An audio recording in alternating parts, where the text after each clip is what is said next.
बिस्मिल्लाहिर्रहमानिर्रहीम। पाक garrison education system के अज़ीज़ तलबा और तालिबात, अस्सलामु अलैकुम। स्टूडेंट, आज हम 9th क्लास की फ़िज़िक्स का chapter number 4 turning effect of force का लेक्चर नंबर 19 और टॉपिक नंबर 3.3 का बी पार्ट जो है उसको डिस्कस करेंगे। तो आज का हमारा टॉपिक है determination of force from its perpendicular component. Determination of force, determination का मतलब होता है अखज़ करना ऑफ फोर्स को अखज़ करना फ्रॉम इट्स परपेंडिकुलर कंपोनेंट, इसके परपेंडिकुलर कंपोनेंट से।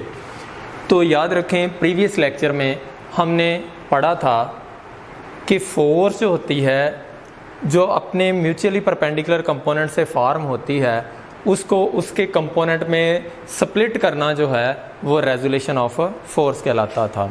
Splitting up a force into its mutually perpendicular component is known as resolution of force. लेकिन आज जो है ये टॉपिक जो है उसके रिवर्स है, उसका उलट है।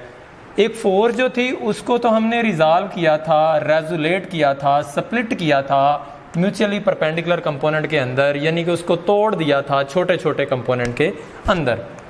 लेकिन आज उसका रिवर्स पढ़ेंगे, और वो रिवर्स क्या है कि determine the force by its component.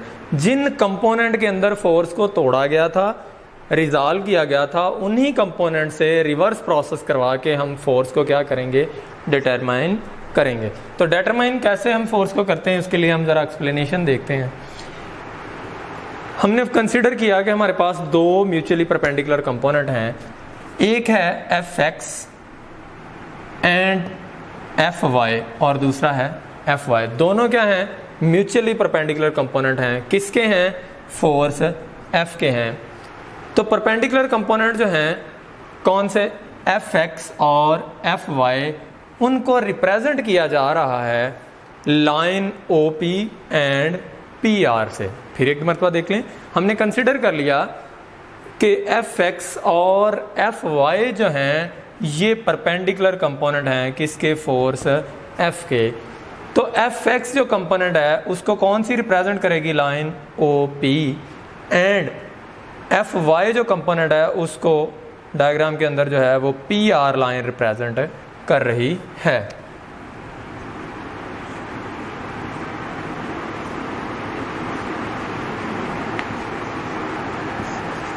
अब हम जो है फोर्स जो F थी उसको रिप्रेजेंट किससे करते हैं, F से करते हैं, और इसको डिटरमाइन किससे किया जाता है, एफ एक्स और एफ वाई कंपोनेंट से।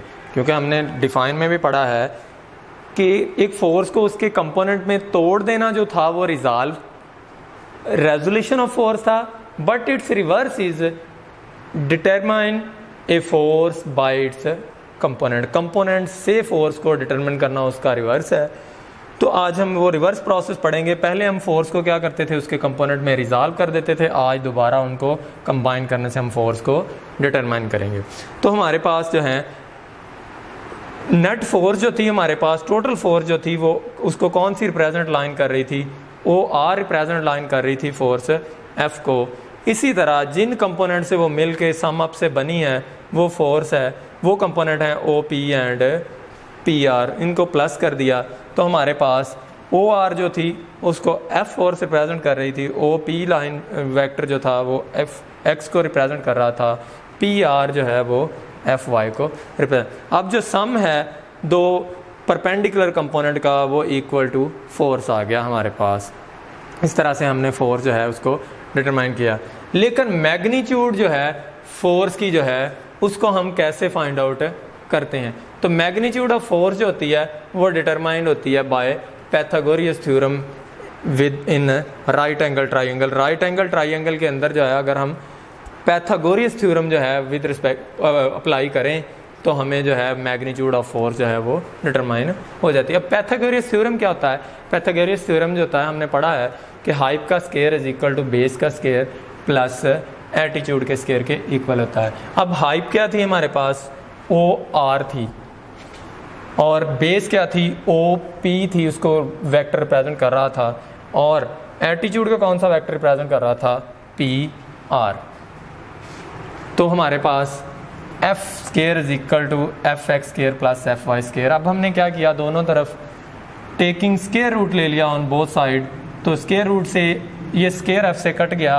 जब तक इन दोनों का स्केयर ओपन करके हम प्लस नहीं कर सकते, हम इनका स्केयर रूट है नहीं फाइंड आउट कर सकते।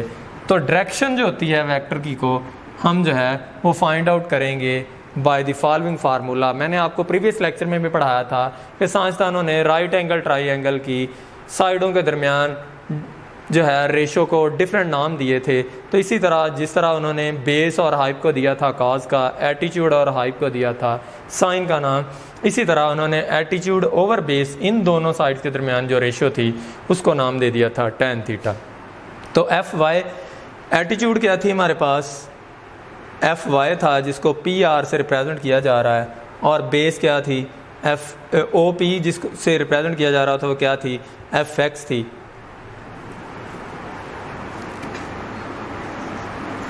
तो अब हमने वैल्यू फाइंड करनी थी डायरेक्शन ऑफ फोर्स की। तो डायरेक्शन ऑफ फोर्स कैसे, हम डायरेक्शन ऑफ फोर्स फाइंड करनी थी। तो डायरेक्शन ऑफ फोर्स को याद रखो, वेक्टर के अंदर कोई भी एंगल थीटा जो होता है वो फोर्स की गिवन डायरेक्शन को फाइंड बताता है। तो डायरेक्शन फाइंड आउट करने के लिए थीटा क्योंकि हमारे पास मैंने बताया है कि साइंस एटीट्यूड ओवर बेस जो थी रेशियो दो साइडों के दरमियान, उसका नाम दे दिया था tan थीटा। एटीट्यूड को एफ वाई और बेस को एफ एक्स जाहिर करते थे, वो दोनों tan थीटा के इक्वल आ गया क्योंकि इन दोनों साइडों के दरमियान रेशियो जो थी एटीट्यूड ओवर बेस को tan थीटा का नाम दिया गया था। अब थीटा जो है वो किसी भी फोर्स की डायरेक्शन को जाहिर करेगा। तो थीटा के किस डायरेक्शन के अंदर वो जो फोर्स लग रही है वो एंगल थीटा बता रहा है। तो थीटा इधर रहेगा, tan इधर आके क्या हो जाएगा 1/tan, यानी कि tan इनवर्स हो जाएगा, 1/tan जो था वो tan इसके इक्वल हो जाएगा। तो tan इधर आके क्या हो गया, tan इनवर्स हो गया। तो थीटा आ गया tan inverse F Y over F X. तो इस फार्मूले की मदद से जो है हम मैग्नीट्यूड जो है वो फाइंड आउट कर सकते हैं। लेकिन याद रखें कि मैं फिर दोबारा से ज़रा एक्सप्लेनेशन की तरफ आता हूँ। एक्सप्लेनेशन में गौर करें कि हमने कैसे फोर्स को जो है वो डिटरमाइंड किया। हमें पता है कि फोर्स को जो है हम दो मुख्तलिफ, ये भी जो होती हैं कंपोनेंट जो होते हैं फोर्स के, वो भी फोर्स की इफेक्टिव वैल्यू होती है कि फोर्स किन डायरेक्शन में लग रही है। उन डायरेक्शन को जो है यानी कि वो जो होती ये भी फोर्सेस हैं, इन फोर्सेस का हम क्या करते हैं सम ले लेते हैं और वो सम हम उनको ऐड कर लेते हैं। ऐड कैसे किया जाता है, हेड टू टेल रूल के ज़रिए, जैसा कि एक वेक्टर का हेड के साथ दूसरे वेक्टर की टेल। तो इस तरह हम हेड टू टेल रूल के ज़रिए दो वेक्टर को जब ऐड करते हैं तो उनका जो सम आ जाता है वो क्या आ जाती है, हमारे पास रिजल्टेंट फोर्स आ जाती है। तो इसी तरह जब हम दो कंपोनेंट को जो है वो हेड टू टेल रूल के ज़रिए ऐड करेंगे तो हमें जो है वो एक वेक्टर फोर्स जो है वो डिटरमाइन हो जाएगी। तो फिर सुन लें, अब हम अपने लेक्चर को एक दफ़ा रिव्यू करते हैं कि फोर्स जो होती है उसको उसके कंपोनेंट में तोड़ना, रिजॉल्व करना, ये हमने प्रीवियस लेक्चर में पढ़ा था। लेकिन इस लेक्चर के अंदर हमने क्या करना है, उसका रिवर्स फाइंड आउट करना है कि कंपोनेंट से हमने फोर्स को डिटरमाइंड करना है। तो अब एक्सप्लेनेशन में आपको मैंने बताया था कि एफ एक्स और एफ वाई हमने कंसिडर किए थे कि कंपोनेंट हैं परपेंडिकुलर फोर्स के, और फोर्स कौन सी है, एफ के, और जो एफ एक्स कंपोनेंट है उसको ओ पी लाइन रिप्रेजेंट कर रही है या ओ पी वैक्टर रिप्रेजेंट कर रहा था, एफ वाई को पी आर वैक्टर रिप्रेजेंट कर रहा था। इसी तरह फोर्स जो थी वो हम डिटरमाइन कर सकते हैं किससे, एक्स और वाई कंपोनेंट से। जब हमने उनका हेड टू टेल रूल के ज़रिए जो है वो एडिशन किया तो हमारे पास रिजल्टेंट फोर्स फाइंड आउट होगी। इसी तरह जो है हम मैग्नीट्यूड फाइंड आउट करने के लिए हम कौन सा पाइथागोरस थ्योरम अप्लाई करते हैं। तो पाइथागोरस थ्योरम जो है वो हमारे पास होता है हाइप का square is equal to base का स्केयर प्लस एटीट्यूड का स्केयर। तो हमने जो है हाइप को ओ आर वैक्टर रिप्रेजेंट कर रहा था, बेस को ओ पी रिप्रेजेंट कर रहा था, एटीट्यूड को पी आर रिप्रेजेंट कर रहा था स्केयरिंग करके। अब स्केयरिंग को कैंसिल करने के लिए हमने क्या किया था, स्केयर रूट ले लिए दोनों तरफ। जब तक हम दोनों क्वान्टिटीज़ का स्केयर ओपन करके प्लस नहीं कर लेते, प्लस हो या माइनस हो रहा हो, अंडर रूट की वैल्यू फाइंड आउट नहीं कर सकते। और इस तरह जो है हम फोर्स जब फाइंड आउट उसकी मैग्नीट्यूड फाइंड आउट कर लेंगे फॉलोइंग फार्मूला से, तो उस ये जो हमें इक्वेशन ड्राइव हुई है, इस इक्वेशन के ज़रिए, इस फार्मूले के ज़रिए हम वैल्यू फोर्स की फाइंड आउट करेंगे। लेकिन अगर हमें वो कहता है कि डायरेक्शन हो, जब भी वैल्यू फाइंड आउट हो जाएगी तो हमें डायरेक्शन का भी पता होना चाहिए कि फोर्स कौन सी डायरेक्शन में लग रही है, और वो डायरेक्शन जो होती है उसको एंगल थीटा जाहिर कर रहा होता है। तो एंगल थीटा के लिए हम जो है साइंसदानों ने जो थी एल्टीट्यूड ओवर बेस वाली साइडों के दरमियान रेशो को जो नाम दिया था वो टैन थीटा था।